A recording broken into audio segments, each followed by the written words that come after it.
এদিকে ঢাকা বিশ্ববিদ্যালয়ের টিএসসিতে বিক্ষোভ সমাবেশ করেছে নিষিদ্ধ সংগঠন ছাত্রলীগ। সকাল থেকেই সংগঠনটির নেতাকর্মীরা গোপনে সংগঠিত হয়ে একটি ঝটিকা মিছিল বের করে ক্ষমতাচ্যুত প্রধানমন্ত্রী শেখ হাসিনার ছেলে সজীব ওয়াজেদ জয়কে দেশে ফেরাতে মাঠে নেমেছে সদ্য নিষিদ্ধ হওয়া বাংলাদেশ ছাত্রলীগ।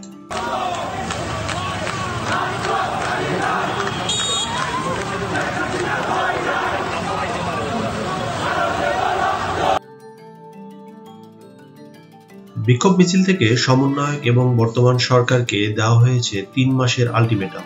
কোন বিষয়গুলো উল্লেখ করে দেওয়া হয়েছে ৩ মাসের আলটিমেটাম? আওয়ামী লীগ সরকার ক্ষমতাচ্যুত হওয়ার পর আওয়ামী লীগের অঙ্গ সংগঠন বাংলাদেশ ছাত্রলীগ, যুবলীগ এবং অন্যান্য অঙ্গ সংগঠনের কোনো নেতাকর্মীকে গত ৩ মাসে দেখা যায়। তবে সজীব ওয়াজেদ জয় একটি আন্তর্জাতিক গণমাধ্যমের সাক্ষাৎকার দেয়াকালে বাংলাদেশে আওয়ামী লীগের হাল ধরার কথা জানানোর পর দেখা মিলল বাংলাদেশের শব্দ নিষিদ্ধ হওয়ার সংগঠন বাংলাদেশ। শুধু বাংলাদেশ ছাত্রলীগই নয়, এই আহ্বানে সাড়া দিয়েছে বাংলাদেশ আওয়ামী লীগ। আগামীকাল বাংলাদেশে বিক্ষোভ মিছিল করবে বাংলাদেশ আওয়ামী লীগ, এমনটি জানা গেছে বাংলাদেশ আওয়ামী লীগের ভেরিফাইড ফেসবুক পেজ থেকে।